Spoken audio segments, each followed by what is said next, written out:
I remember the exact moment Olivia decided to blow up our marriage. She was sitting at the kitchen table, scrolling through her phone like she didn't have a care in the world. I had just walked in from work, ready to drop my bag and unwind, when she looked up and casually said, "Marcus, I want a divorce." No preamble, no softening the blow, just a blunt, heartless statement delivered as if she were commenting on the weather. I froze for a second, unsure if I'd heard her correctly. "Excuse me?" I asked, my voice calm despite the storm brewing inside me. "I said, I want a divorce," she repeated, with a tone that suggested I was somehow too slow to comprehend the first time. I should have been angry, maybe even devastated. Instead, I was struck by her sheer audacity. Divorce? After everything we'd been through together? And the reason? That's what hit me the hardest. "I can't keep living like this," she continued, crossing her arms. "I need someone who actually works, who contributes. This isn't the life I signed up for." I blinked. Doesn't work? I wanted to laugh, but I kept my composure. For years, I'd built my career from the ground up, earning a six-figure salary and setting us up for a future most people could only dream of. But Olivia? She never bothered asking about my work, never showed the slightest interest in how I made my money. I guess she thought I was just coasting along, barely getting by. I leaned against the counter, studying her. She seemed so sure of herself, so confident that she was making the right decision. "All right," I said simply, setting my bag down. She tilted her head, surprised. "All right. Yes, Olivia. If you want a divorce, I won't stop you." For a moment, I saw a flicker of uncertainty cross her face, but she quickly replaced it with that smug, self-assured smile I'd grown so used to. "Good. Because I've already spoken to a lawyer. You'll need to move out by the end of the month." Move out? Of my house? The nerve of this woman was almost comical, but I didn't argue. If she wanted me gone, I'd leave, for now. "Fair enough," I replied, turning to head upstairs. I could feel her eyes on me, waiting for me to explode, to beg, to argue. But I gave her nothing. In the privacy of our bedroom, I sat on the edge of the bed and let the situation sink in. This wasn't about divorce. This was about power. Olivia wanted to feel in control, to paint me as the failure in our relationship. And maybe she thought she could guilt me into fighting for her, pleading for a chance to win her back. But she didn't know me as well as she thought she did. The days that followed were a masterclass in passive-aggressive behavior. Olivia suddenly had a lot to say about everything, from how I folded the laundry to the way I spent my evenings. She criticized my hobbies, my habits, even the way I brewed my coffee. It was as if she were trying to justify her decision by turning me into the villain. And then there was Brian, my so-called best friend. At first, I didn't think much of the way she kept mentioning his name. Brian said this, or Brian suggested that. But soon, it became clear he was more than just a friend in her eyes. I didn't confront her. I wasn't ready to tip my hand. Instead, I let her think she was in control. I let her believe I was the passive, clueless husband who wouldn't see what was happening right under his nose. One evening, as I packed a suitcase with a few essentials, Olivia leaned against the doorframe, arms crossed and a smirk on her face. "So, have you figured out where you're going to stay?" she asked, her voice dripping with condescension. I zipped up the bag and turned to face her. "Don't worry about me, Olivia. I'll be just fine." She huffed, clearly annoyed by my calm demeanor. "Good. Because Brian and I are planning a dinner party here next weekend. It'd be awkward if you were still hanging around." Dinner party? In my house? With my best friend? The gall was almost impressive. "Don't worry," I said, shouldering the bag. "I'll be gone long before then." As I walked past her, I caught a glimpse of her smug smile. She thought she'd won. She thought I was slinking away in defeat. But what Olivia didn't realize was that she had just handed me the match to light the fuse. If she wanted to burn everything down, I was going to let her, and then I'd watch as the flames consumed her and Brian both.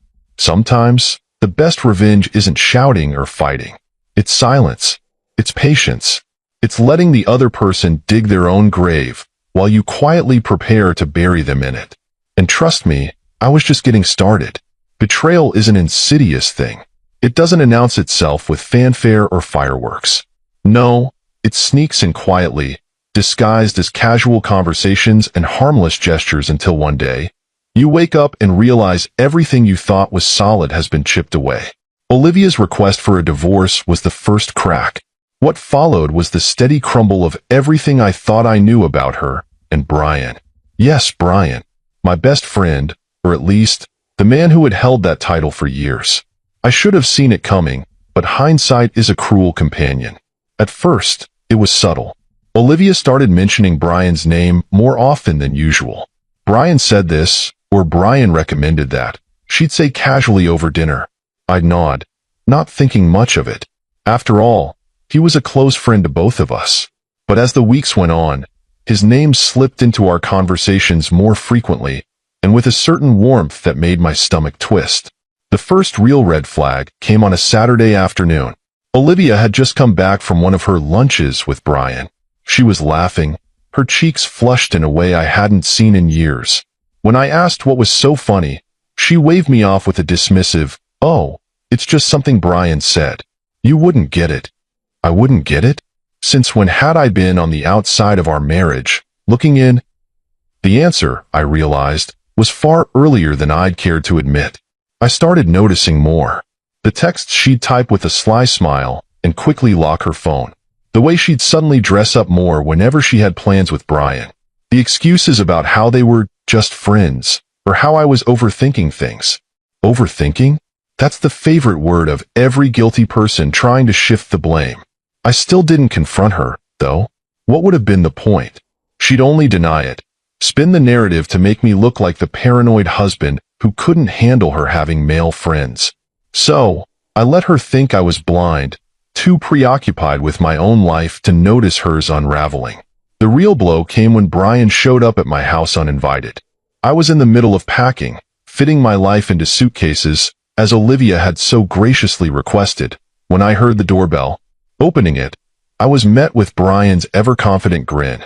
He strolled in without waiting for an invitation. "Marcus, my man," he said, like we were still the closest of friends. "How's it going?" I stared at him, every ounce of patience in my body strained to its limits. "What do you want, Brian?" I asked, keeping my voice even. He leaned against the wall, all nonchalance and charm. "Just checking in. Olivia told me you were moving out, and I thought I'd see if you needed any help." Help. From the man who was quite literally moving into my life. The audacity was almost impressive. "I've got it handled," I replied curtly, turning back to my packing. Brian lingered, and when I glanced over, I could see the wheels turning in his head. He wasn't just here to check in. He was here to rub it in, to stake his claim. "Listen," he said, his voice taking on a tone he probably thought sounded sincere. "I know this must be hard for you, but things happen, you know? Life's unpredictable." "Things happen," I echoed, turning to face him fully. I took a slow step closer, forcing him to meet my eyes. "Yeah, Brian, things do happen, and sometimes they come back to bite you." "For the first time," he faltered. The confident smirk wavered, replaced by something almost resembling uncertainty. I didn't wait for him to recover. I turned back to my suitcase, effectively dismissing him. "You've always been a cool guy, Marcus," he said awkwardly, retreating toward the door. "No hard feelings, right?" I didn't respond. Silence is a powerful thing, especially when someone is desperate for a reaction. Brian left without another word, and as his car disappeared down the street, I let out a breath I hadn't realized I'd been holding. That night, as I lay in the bed that would soon no longer be mine, I replayed the events of the past few months. The missed signals, the lies, the betrayal. I could have been angry, could have confronted them both and demanded answers. But what would that accomplish? They'd already written me off as irrelevant, a footnote in their story. What they didn't realize, though, was that I wasn't the passive, clueless husband they thought I was. I had been paying attention, taking mental notes, and carefully planning my next steps. If Olivia and Brian thought they could waltz off into the sunset together without consequences, they were in for a rude awakening. Because betrayal doesn't end when the truth comes out. No, that's when the real game begins.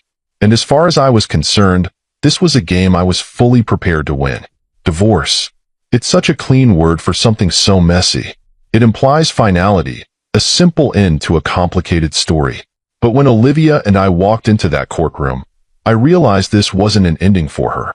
For her, it was a victory lap, a celebration of what she thought was her upgrade. She came dressed to impress, in a tailored dress that screamed sophistication and with a confident smile that made my stomach churn. And there, not too far behind her, was Brian, lurking like a shadow. He didn't come into the courtroom, of course. He wouldn't dare. But the fact that he was there at all said everything I needed to know. Olivia wasn't just divorcing me. She was flaunting her betrayal as if it were a badge of honor. "Marcus, let's not drag this out," she said when we sat down across from each other at the negotiation table. "I don't want this to be harder than it needs to be." Harder than it needs to be? The irony wasn't lost on me. She had already made it hard, stomping on years of marriage like it was a worn-out rug she couldn't wait to replace. "I don't plan to," I replied evenly, meeting her gaze without flinching. The lawyer laid out the terms. She wanted the house, some furniture, and a chunk of what she thought was my meager savings. She probably thought I'd fight her, maybe even beg for a better deal. But I didn't flinch. I agreed to every term, signing each document without hesitation. Olivia blinked at me, confused. "You're okay with all this?"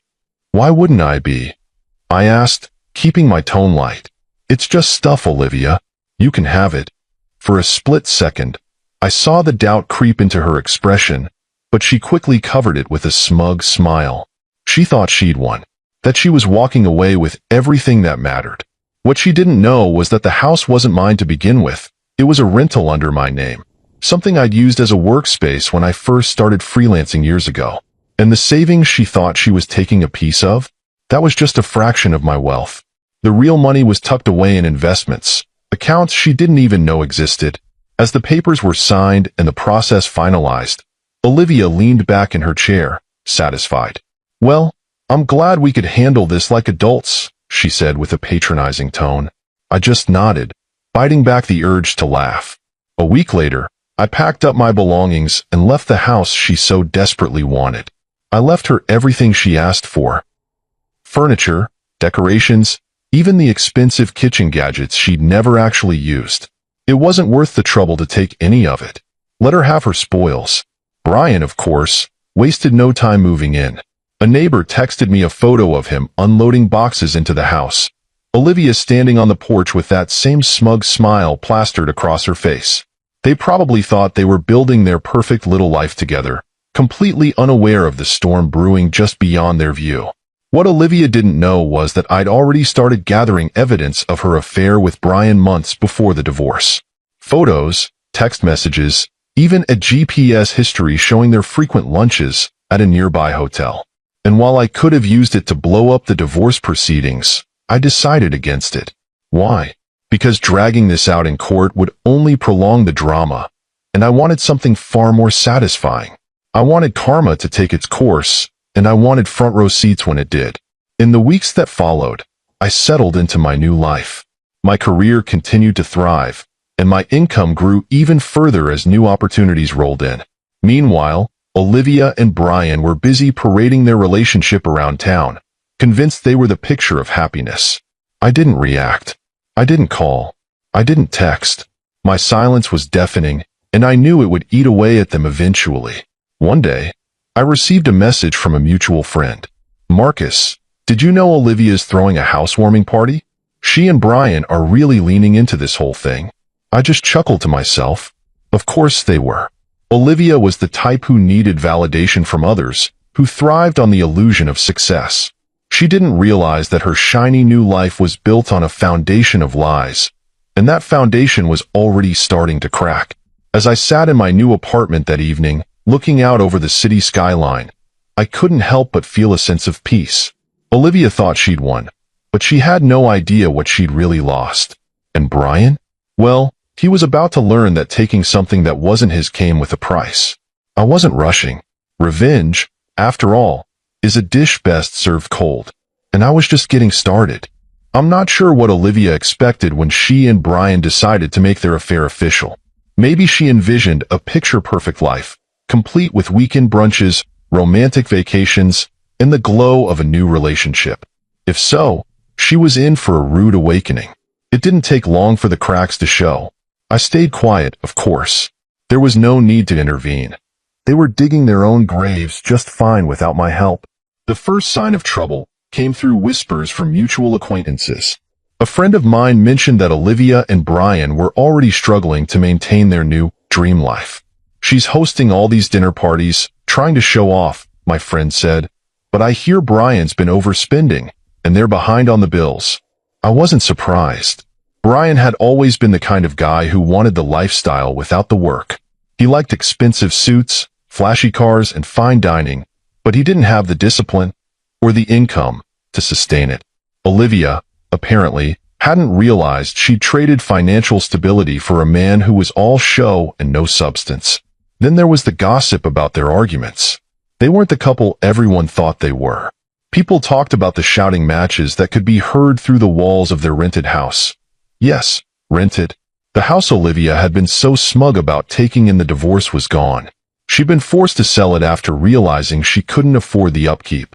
One day, I got a call from an old neighbor. "Marcus, you won't believe this," she said, barely able to contain her laughter. "Olivia and Brian had the landlord banging on their door this morning. They're behind on rent." I leaned back in my chair, a smile creeping onto my face. "Oh, how far behind?" 3 months, she said. "They're trying to act like it's no big deal, but you can tell they're struggling." It was poetic, really. The life they'd so proudly built on betrayal was crumbling under the weight of their own arrogance. Meanwhile, I focused on my own life. My income had grown exponentially since the divorce, and I was busier than ever with new projects and opportunities. I poured myself into my work, building something real and lasting while Olivia and Brian stumbled through their hollow relationship. Then, out of the blue, Olivia reached out. She sent me a text one evening, pretending to be friendly. "Hi, Marcus. I hope you're doing well. Just wanted to check in and see how things are going for you." I stared at the message for a moment, debating whether to respond. I could feel the underlying desperation in her words. She wasn't checking in, she was fishing. Still, I decided to play along. "Things are great, Olivia," I replied. "Business is booming. How about you?" Her response came quickly. "Oh, Brian and I are doing well. Things are a bit tight financially, but we're managing." I almost laughed. Managing? That was putting it generously. The real kicker came a week later. I was leaving a client meeting when I spotted Olivia waiting outside the building. She looked different, tired, stressed, and not nearly as put together as she used to be. "Marcus," she called, her voice tinged with something I hadn't heard from her in years, uncertainty. I approached her, keeping my expression neutral. "Olivia, what brings you here?" She hesitated, fiddling with the strap of her purse. I wanted to talk. Things have been tough lately, and I thought maybe we could catch up." Catch up? I knew exactly what she wanted, but I wasn't about to make it easy for her. "I'm a little busy," I said, "but I hope things improve for you." She forced a smile, but I could see the cracks beneath it. As I walked away, I couldn't help but feel a sense of satisfaction. This was karma at its finest. Olivia and Brian had thought they were trading up, but they didn't realize the price of their choices. Now they were stuck in a life they couldn't afford, struggling to keep up appearances while the walls closed in around them. The best part? I didn't have to lift a finger. They had done this to themselves, and I was content to watch from a distance as they reaped what they had sown. Their perfect little world was falling apart, and I hadn't even started my revenge yet. The thing about revenge is that it doesn't always need to be loud. Sometimes, the sweetest victories are the ones where you don't have to say a word. You just let the truth do the talking, and the results speak for themselves. That's exactly what I did as I watched Olivia and Brian's carefully constructed fantasy life start to crumble. While they were busy trying to keep up appearances, I was thriving. My work had taken off in ways I hadn't even anticipated. Deals were closing left and right, and my annual income had climbed to over $513,000. I wasn't just doing well, I was flourishing, but I kept it quiet. There was no need to flaunt my success. Olivia had already dismissed me as the man who didn't work, and I was more than happy to let her hold onto that misconception. Why correct her when her ignorance worked so perfectly in my favor? Instead of focusing on them, I turned all my attention inward. I upgraded my apartment to a sleek, modern space in the heart of the city, a place that reflected my new life. Floor-to-ceiling windows, smart technology, and a view of the skyline that was nothing short of breathtaking. It was a home built on my own hard work, free of the bitterness and betrayal that had tainted the last one. My days were filled with meetings, projects, and opportunities that kept me sharp and engaged. My nights? Those were for me. I started going out more, reconnecting with old friends and making new ones. Life felt lighter, freer, and full of potential. Of course, Olivia wasn't completely absent. Every now and then, I'd get a text or hear through mutual acquaintances about her and Brian's latest struggles. The unpaid bills, the arguments, the mounting debt. Apparently, they had tried hosting a dinner party at their rental, only to have the power cut off mid-evening because they hadn't paid the utility bill. Marcus, one friend laughed over the phone. You should have seen it. Olivia was mortified. Brian tried to play it off like it was a mistake, but everyone knew what was really going on. I didn't laugh, though. I just nodded, letting the satisfaction wash over me. This wasn't about schadenfreude or rubbing their failures in their faces. It was about balance. They had tipped the scales with their betrayal, and now life was evening things out. One day, I ran into Brian at a coffee shop. He looked haggard, his once polished appearance replaced by something more disheveled. He didn't see me at first, so I had a moment to observe. He was hunched over his laptop, his brow furrowed as he scrolled through what looked like job listings. When he finally glanced up and saw me, his expression shifted. There was no smugness, no bravado, just a flicker of embarrassment. Marcus, he said, standing awkwardly. Brian, I replied coolly. How's it going? He hesitated, his eyes darting around as if searching for an escape. Good. You know, just busy with work and all that. Work, huh? I said, raising an eyebrow. That's good to hear. He laughed nervously, but it didn't reach his eyes. Yeah, keeping busy. You know how it is. I just nodded, letting the silence stretch between us. He shifted uncomfortably before muttering something about needing to get back to his tasks and hurriedly excusing himself. That encounter told me everything I needed to know. Brian was struggling, and Olivia's perfect new life wasn't as perfect as she'd hoped. As the weeks went by, the messages from Olivia became more frequent. They were vague at first, just checking in, or, hope you're doing well, but I knew what they really meant. She was testing the waters, trying to gauge if I'd be open to helping her out. I ignored most of them. The few I did respond to were short and polite, giving her nothing to work with. It wasn't long before her messages became more direct. Marcus, I know we've had our differences, but I could really use a friend right now. A friend. The irony wasn't lost on me. She had discarded me like yesterday's news, but now that her shiny new life was falling apart, she wanted a lifeline. I didn't respond. Not out of spite, but because I didn't owe her anything. Olivia had made her choices, and now she was living with them. My silence spoke volumes. While she and Brian scrambled to keep their heads above water, I was soaring. Opportunities kept coming, my investments were thriving, and my life was filled with peace and purpose. I didn't need to confront Olivia or Brian. I didn't need to shout, accuse, or demand apologies. My success, my happiness, that was my revenge. And the best part? They knew it. They saw it in every ignored message, every passing rumor about my success, and every encounter where I walked away with my head held high while they scrambled to pick up the pieces. This wasn't just about getting even. It was about proving to myself that I could rise above it all. And I had. Quietly. Confidently. Completely. The downfall of Olivia and Brian wasn't an explosion. It was a slow, crumbling mess of their own making. I watched it unfold from a distance, hearing bits and pieces from mutual acquaintances, and seeing the occasional post on social media. Each new update painted a clearer picture. They were drowning in their own hubris, and the water was rising fast. At first, Olivia tried to keep up appearances.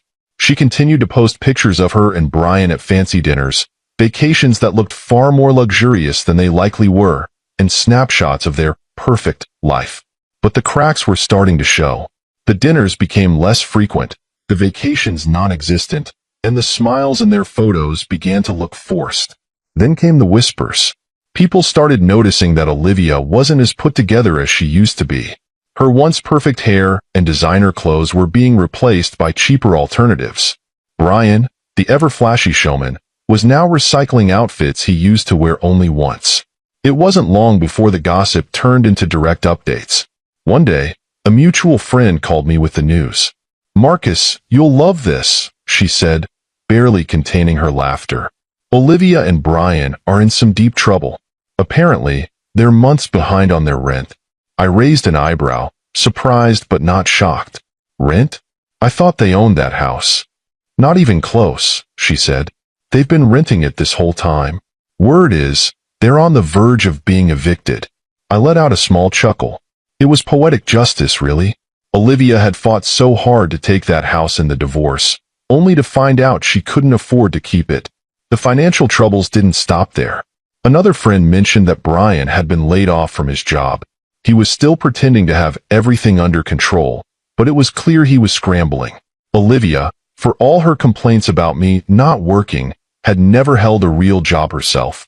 Now, faced with mounting bills and no income, their perfect life was falling apart. One evening, as I sipped my coffee and scrolled through emails, I got a text from Olivia. "Marcus, I really need to talk to you. It's important." I stared at the message for a long moment before typing a response. "Is everything okay?" Her reply came almost instantly. "Not really. Brian and I are going through a rough patch, and I was wondering if you could help. Just a little loan to get us through." A loan? From me.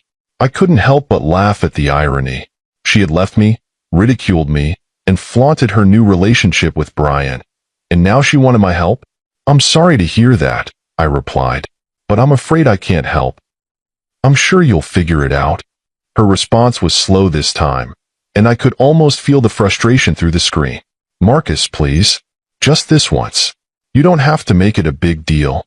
I didn't bother responding. There was nothing more to say. Olivia and Brian had made their bed, and now they were lying in it. The next piece of news came a week later. Olivia and Brian had officially been evicted. The landlord, apparently tired of their excuses, had given them a hard deadline, and they hadn't been able to meet it. They were forced to move into a tiny, run-down apartment on the outskirts of town. "Marcus, I wish you could see it," the same mutual friend told me over the phone. "It's such a far cry from the life they were pretending to have. Olivia's barely holding it together, and Brian looks like he's aged 10 years. I didn't gloat. I didn't need to. Their downfall wasn't about me. It was about the consequences of their own choices. Olivia had traded a life of stability and support for a fantasy that couldn't withstand reality. And Brian, well, he was reaping exactly what he'd sown.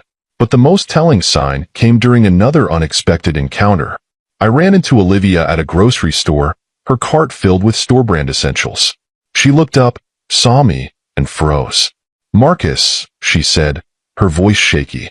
"Olivia," I replied, keeping my tone neutral. She opened her mouth as if to say something, but no words came out. She looked defeated. The confident, smug woman who had demanded a divorce and flaunted her affair was nowhere to be found. "I hope you're doing well," I said, breaking the silence. She nodded quickly, her eyes darting away. "You too," she mumbled before pushing her cart down the aisle. As I watched her walk away, I couldn't help but feel a strange mix of emotions. Satisfaction, yes, but also pity. Olivia had made her choices, and they had led her here. This was the life she had fought so hard to create, and now she was trapped in it. I didn't need to say or do anything to make her regret what she'd done. Life had already taken care of that for me. And as I walked out of the store that day, I realized that sometimes karma doesn't need a push. It just needs time. It wasn't long before everything came to a head. I knew it was coming. It was inevitable. People like Olivia and Brian don't handle consequences well. When their carefully constructed illusion of success starts to crumble, they lash out, looking for someone to blame or someone to bail them out. One morning, as I was finishing up a client call, My phone lit up with a number I hadn't saved, but I knew it. Olivia. For a moment, I considered letting it ring out, but curiosity got the better of me. I picked up, keeping my tone calm. Marcus speaking. Her voice was tense, on the verge of cracking. Marcus, we need to talk. I sighed, leaning back in my chair. About what, Olivia? There was a pause, as if she were trying to find the right words. About everything. About Brian, about us. I raised an eyebrow, though she couldn't see it. Us? The nerve of this woman. Olivia, there is no us. That ended the day you handed me divorce papers. What's this really about? She hesitated again, her voice lowering. We're struggling, Marcus. Things haven't been easy since everything happened. I just thought maybe we could talk. Maybe you could help. Help. There it was. The real reason for her call. Help with what? I asked, feigning ignorance. Financially, she admitted, her tone filled with forced humility. Just a loan. To get us back on our feet. I couldn't help but let out a laugh. Olivia, you left me because you thought I wasn't good enough. That I didn't work hard enough, or make enough money for you. And now you want me to fix the mess you made? Her voice sharpened, defensiveness creeping in. You don't understand. Brian and I just hit a rough patch. A rough patch? I cut her off. Olivia, you made your choice. You left me for Brian. You thought he was the better option. And now, you want me to clean up after you? Not a chance. She started to protest, but I didn't let her. You wanted to be free, Olivia. Free of me. Free of my lack of ambition. So enjoy that freedom. I have no interest in being your safety net. I hung up before she could respond. The next encounter wasn't over the phone. It was in person. A week later, Olivia showed up at my office unannounced. She looked frazzled. Her once polished appearance replaced by something much more desperate. Marcus, she said as she stepped into my office, ignoring my assistant's attempts to stop her. We need to talk. I leaned back in my chair, folding my arms. You've got 2 minutes. Make it count. She launched into a tirade about how difficult things had been for her and Brian, how the world had been unfair to them, and how she was only asking for a small favor. Olivia, I interrupted, you made your decisions. You left me for Brian, thinking you were upgrading your life. How's that working out for you? Her face flushed, anger and embarrassment mixing in her expression. Marcus, I know I hurt you, but you don't have to be so cruel. I thought you were better than this. Better than this? I laughed. You thought I was a failure, Olivia. You thought I wasn't good enough. Now you're here, begging me for help because your perfect life isn't so perfect after all. I owe you nothing. Just then, as if the universe wanted to drive the point home, Brian walked in. He must have followed her, because his timing was too perfect to be coincidental. He looked even worse than Olivia, disheveled, stressed, and clearly out of his depth. Marcus, he said, trying to sound casual, but his voice was shaky. Can we talk man to man? I stood up, walking around my desk to face him. Man to man? I echoed. You mean the same way you talked to me while sleeping with my wife behind my back? Save it, Brian. He winced but pressed on. Look, we made mistakes. But Olivia and I are in a tough spot, and we thought, maybe you'd be willing to help us out. Just a loan. Something small. I shook my head, laughing again. Unbelievable. You betrayed me, lied to me, and now you want me to bail you out? The audacity is impressive, I'll give you that. Brian's face turned red, his hands balling into fists at his sides. You don't have to be a jerk about it, Marcus. I stepped closer, my voice low but firm. I don't owe you anything, Brian. You made your bed. Now lie in it. Olivia reached out, her voice pleading. Please, Marcus. We're desperate. I turned to her, my voice calm but cold. Desperation doesn't erase betrayal, Olivia. You both made your choices, and now you're living with them. This conversation is over. Without another word, I walked to the door and opened it, gesturing for them to leave. They stood there for a moment, stunned, before shuffling out, their heads hanging low. As the door closed behind them, I felt a sense of closure. They had thought they could manipulate me, guilt me into helping them, but I was no longer the man they thought they knew. This wasn't just about revenge. This was about standing tall, knowing my worth, and refusing to let the people who betrayed me pull me down. And as I sat back at my desk, I couldn't help but smile. They thought they'd broken me. Instead, they'd set me free. The beauty of betrayal is that it has a way of turning on itself.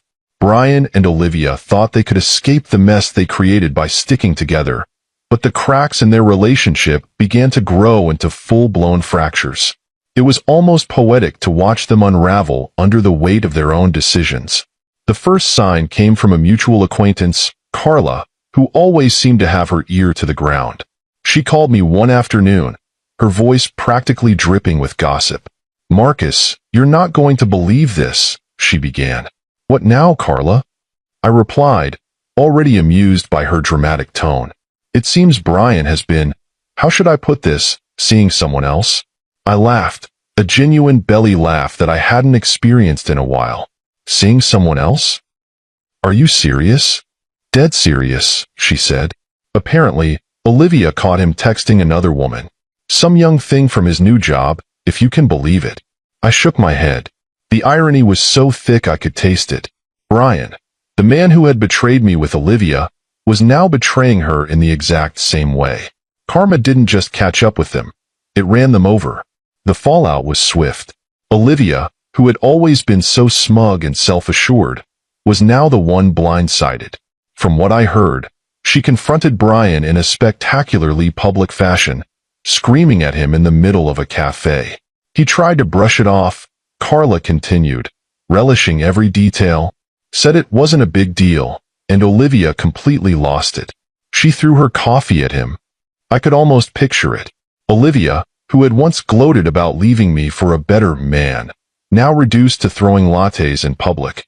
It was almost too good to be true. But it didn't stop there. The woman Brian had been texting wasn't just a random fling. She was someone he had met at his new job, and she was everything Olivia wasn't. Young, carefree, and completely uninterested in settling down. Brian, being the impulsive idiot he was, had convinced himself she was worth risking everything for. Olivia, of course, didn't take the betrayal quietly. She demanded answers, demanded Brian fix the mess he'd created. But Brian was Brian, and fixing things was never his strong suit. Instead, he doubled down, blaming Olivia for their financial troubles and accusing her of being too demanding. Their arguments became the talk of the town. Neighbors reported hearing shouting matches late into the night, and more than one friend told me about awkward encounters where Olivia would burst into tears mid-conversation. At one point, Brian moved out, leaving Olivia in their dingy apartment with no way to pay the rent. She called me again during this time, her voice shaking with anger and desperation. "Marcus," she started, not bothering with pleasantries. "You were right about Brian. He's a liar and a cheat, and I can't believe I trusted him." I leaned back in my chair, letting her rant. I could have offered her sympathy or said something conciliatory, but where was the fun in that? "Olivia," I said after she paused for breath, "you made your choice. You chose Brian over me, thinking he was the better man. How's that working out for you?" She was silent for a moment, and I could hear her breathing hard on the other end of the line. Finally, she muttered, "I don't need your lectures, Marcus. I need your help." "No," I replied firmly. "What you need is to learn to live with the consequences of your decisions." She hung up on me after that. From what I gathered later, Brian didn't come back.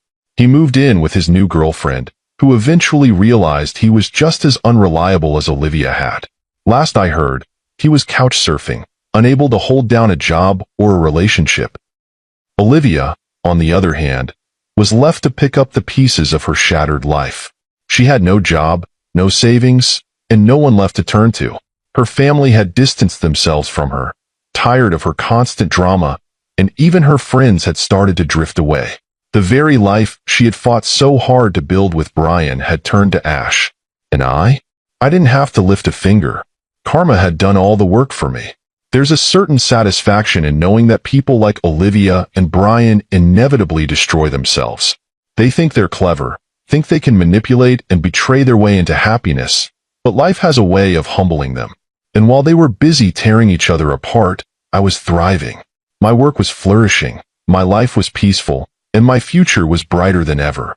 The best revenge, they say, is living well. And by that measure, I had already won. The funny thing about hitting rock bottom, when you're the one betrayed, humiliated, and discarded, is that you find out just how resilient you really are. For me, the divorce wasn't the end. It was the beginning. A fresh start disguised as devastation. Olivia and Brian had burned the bridge behind them, but I was already building a better one ahead. After the divorce, I made one promise to myself. I wouldn't let their betrayal define me. I would rise above it, not just for the sake of revenge, but for the sake of my own peace. And that's exactly what I did. The first step was investing in myself. I upgraded my apartment to a sleek penthouse in the heart of the city. Floor-to-ceiling windows, minimalist furniture, and a view that reminded me every day how far I'd come. It wasn't just a place to live. It was a statement, a symbol of my new life. My career, already stable, began to flourish in ways I hadn't imagined. Freed from the stress of Olivia's constant criticisms and Brian's backstabbing, I threw myself into my work with renewed focus. Clients noticed. New contracts poured in. My annual income skyrocketed, hitting $513,000 and climbing. And then there were the unexpected opportunities. My expertise and reputation in my field led to speaking engagements, partnerships, and investment offers.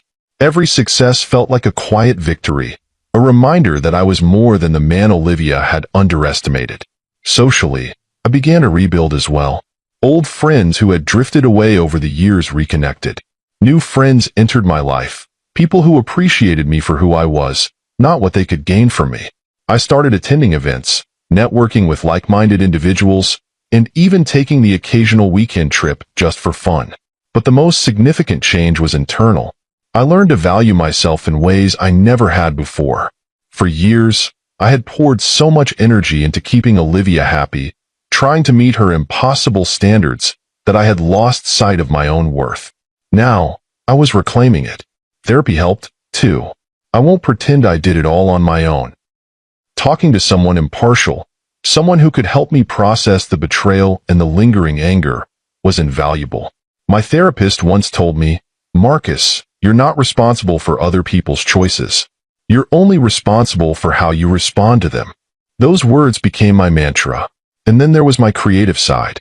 I'd always dabbled in writing and photography, but now I had the time and energy to take it seriously. I started a blog, part personal journal, part professional insights, that quickly gained traction. People resonated with my story of rebuilding, of turning pain into progress. Every now and then, I'd hear whispers about Olivia and Brian. Their downward spiral had become something of a cautionary tale among our old circle of friends. The latest updates were always the same. More debt, more drama, and more regret. Marcus, a mutual friend, once said over coffee, "I don't know how you're so calm about all this. If I were in your shoes, I'd be furious." I shrugged. What's the point? They're living their karma. I don't need to add to it. And it was true. Watching them flounder while I thrived wasn't just satisfying. It was liberating. I didn't need to chase revenge or wallow in resentment. I was too busy living well. Still, there were moments of reflection. Late at night, staring out at the city lights from my penthouse, I'd think about everything I'd been through. The betrayal, the heartbreak, the anger. It hadn't been easy to move past, but I had done it. And in the process, I discovered a version of myself I didn't even know existed. Stronger, wiser, more confident. Life didn't stop throwing challenges my way, of course. It never does. But I faced each one with a clarity and resilience I never would have had before. Losing Olivia and Brian was painful, but in hindsight, it was the best thing that ever happened to me. They hadn't just left, they'd freed me. Now, every day felt like a step forward. I wasn't just surviving, I was thriving. And the best part? I didn't need anyone's validation to prove it. I had built a life I was proud of, surrounded by people who valued me, and filled with opportunities that excited me. My world was brighter, bigger, and better than anything Olivia and Brian could have imagined. And as far as I was concerned, the chapter with them was closed. This was my story now, and I was writing it exactly the way I wanted.